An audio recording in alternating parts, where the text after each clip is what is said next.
Hey, this is a terrain review video for sessions that we used in session 71 of our Castles and Crusades campaign. So what you see here is a combination of Dwarven Forge and some resin 3D resin printed stuff that I don't remember where I got it from, but I painted all of it. So get this. So I just used the dungeon tiles and then the terrain trays. This is, I don't know, but it works good for like sewer, which is what I needed it for. Just Dungeons of Doom for the wall pieces and some caverns stuff here mixed in.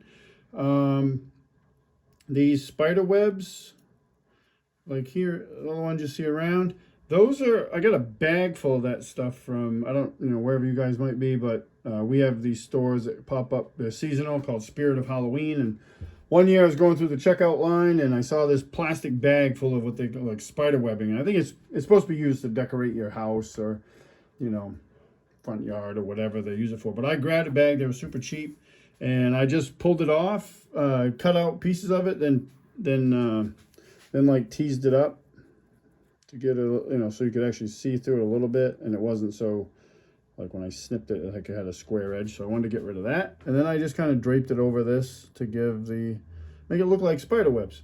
I think that worked pretty good.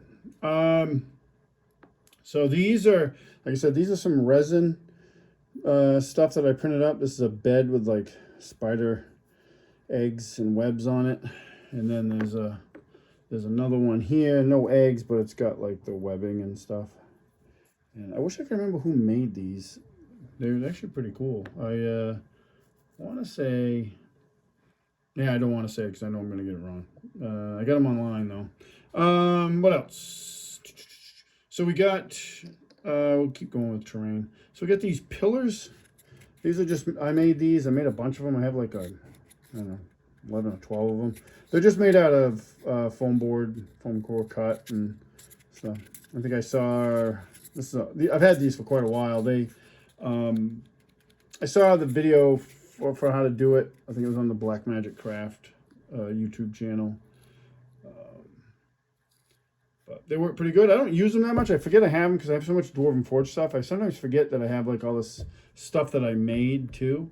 So, and I'll get into that a little bit when I get into the next board. Actually, this board too. So I have these. These are some old builds I made. I saw this on YouTube somewhere, but this is just some MDF board. And then you kind of can see them.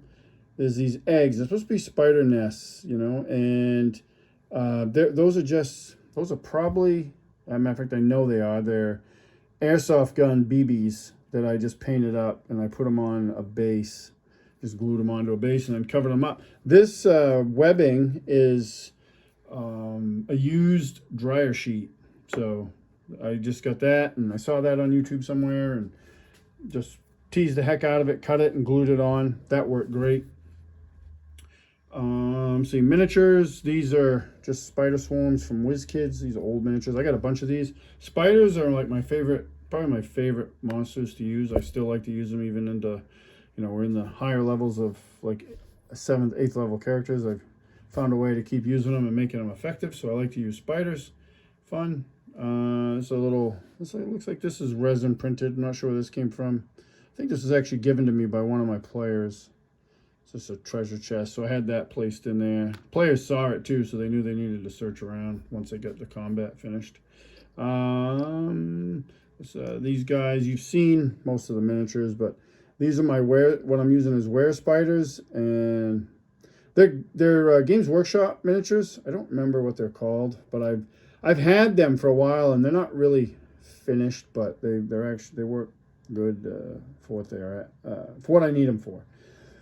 But they have like a spider motif to them, and I've wanted to use them in a game for a very long time, and then it just came out with what we're doing now that I was able to do that.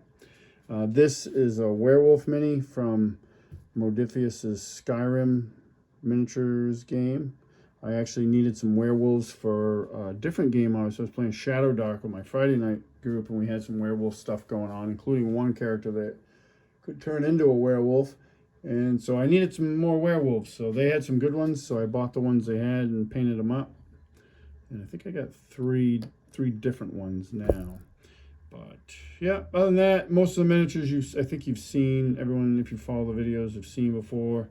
This is the miniature we use for Bodhild. This is a Reaper miniature. She has a two-handed sword now, but I don't think I'll be able to convert that the way her hands are. So she's going to keep that axe. Lorik, this is the Tula. I don't know if I've ever shown this one. This is another Reaper miniature, but this is the miniature we use for Tula. Paint that up. And that actually came out pretty good. I got another one of those. I've prepped for painting. Yeah, but that's about it for this board. So over here on this board, this was a different one. Now, originally I had planned for some combat here, but then after how tough the battle with the Were Spiders was, I decided to forego it, and this became just a role-play encounter, which that was a good move because it was a really good role-play encounter. So again, Dwarven Forge, their terrain trays, their banks to make the pool of water. These shanties are just 3D prints that I bought a long time ago and finished, and I had them like mostly done and they're just not finished, and they're in a pile of stuff that's not finished, but I wanted to use them for this session, so I just banged them out real quick. And the tops come off of them too, so you can, if you needed to get into the space inside, you can do that. Those are pretty neat. Cavern stuff on the back wall. And this piece here, which has the dragon motif on the stone, this actually goes to Reapers. I don't remember what they call it, but it's their version of Tiamat. And I have that, and I painted it, used it in a previous campaign, but I put it on its own base. I didn't put this on it, so I kept it as a piece of scatter terrain. This also was just laying around, but prior to this session, and I painted it up real quick. That wasn't really a feat of painting skill or anything. I just painted it up real quick because I wanted to put it in this session. If you watch the recap for session 71, you'll know why it was there.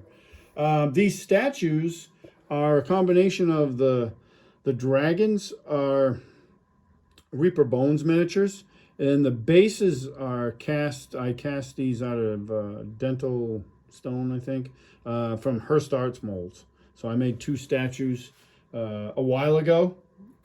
I think I made these way back in my 5e campaign, but I made those. I've used them a few times. Let's see. This is also from Modiphius Games. This is one of the Dragon Tomb doors. So I have those. So I use that. And then this thing, I made this back in my 5e. This is nothing great either, but it worked perfect for what I needed. Just made out of some foam core and some gravel and MDF board. I don't like to base stuff when I make stuff like this. I know some people will use cardboard and stuff, and if they're having good luck with that, keep doing it, but I just never wanted to deal with like warping and stuff like that, so I usually use MDF board to base my stuff. I don't bother to use cardboard. So this board was kind of sparked by the board I built for the last session, the basement, where I just used tiles, not my Dwarven Forge stuff, but these tiles I'd made out of MDF board and Hearst Arts pieces that I had cast personally and then painted. And that's what the basis of this board was, because as much as I love doing like a full Dwarven, that's not a full, I mean, that's just a room, but I fill a table full of Dwarven Forge stuff. Sometimes just having a board, like these are about 2 feet by 2 feet, and you just lay out some tiles, and that's all you really need. You don't need a lot. You don't need anything, honestly. But like if you're going to use terrain, sometimes I've had this comment before, and people will see like all this stuff, and they can. I don't want people to view this stuff as like a barrier to entry into getting into gaming. You don't need any of this stuff. You don't need miniatures. And I say that, and I have literally a basement full of miniatures and terrain. Like that's part of what I have in my collection. There's tons of, my basement is full of stuff. But I've been doing this miniature and the terrain and miniature stuff for 20 something years now. So like I didn't build this collection overnight. But you don't need it. Like, and I like to use it, but then sometimes I don't like to use it. I like to use theater of the mind. I like to use just a table with some board with a few scatter pieces on it, and then we go for it. And you know, it's a game of your imagination, so use your imagination.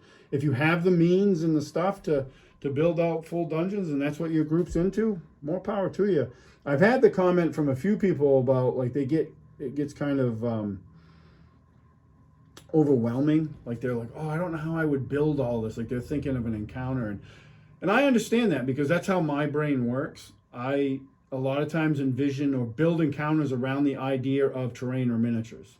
So it kind of works in reverse than probably some people, where they have an idea for something and then they get the miniatures and terrain.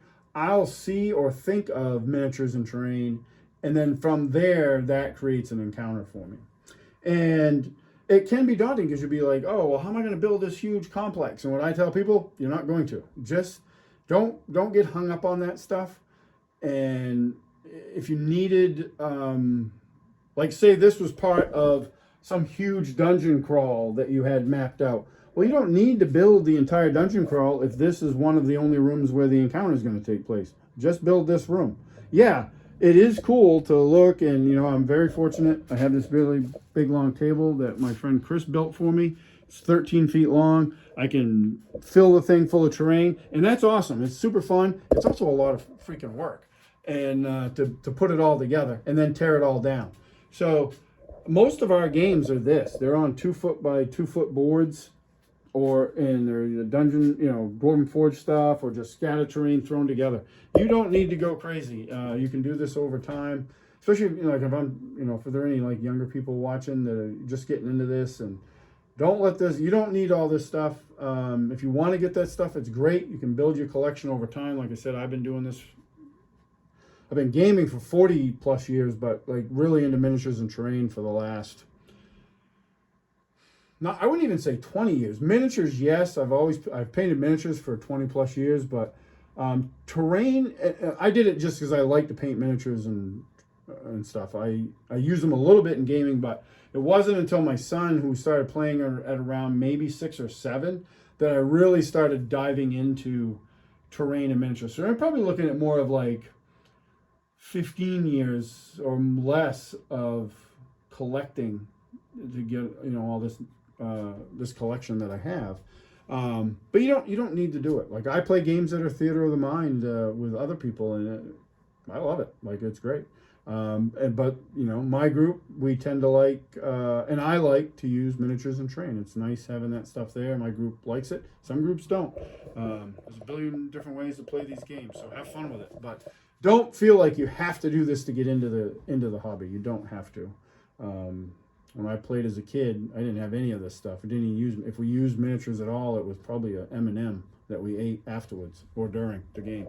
So don't think you have to have all this to get in. It is just fun to have it if your group likes it. So end of that rant. But yeah, this is a terrain I used for session 71. It was a fun session. If you haven't listened to the recap, it's kind of a long one, but this combat was really fun, super challenging for the party. And this board was fun too, because when I first started building it, I really wasn't having fun building it. Like I was just like, this thing is kind of like, it wasn't really exciting me. And then when I started adding, I had the overall board built, I started adding like the pillars, and then I put in like the little scatter pieces, the spider web beds and the nests. And then when I added the webbing to the pillars and stuff into out here, that really kind of made the board a lot better for me, more exciting for me. And that combat was really good combat. It was super fun and tough for the characters, which is what I want and what they want too, even though they might complain about it. But yeah, that's it. If you have any questions, please feel free to ask. I love to talk about terrain and miniatures, and appreciate everybody watching. Catch you at the next one.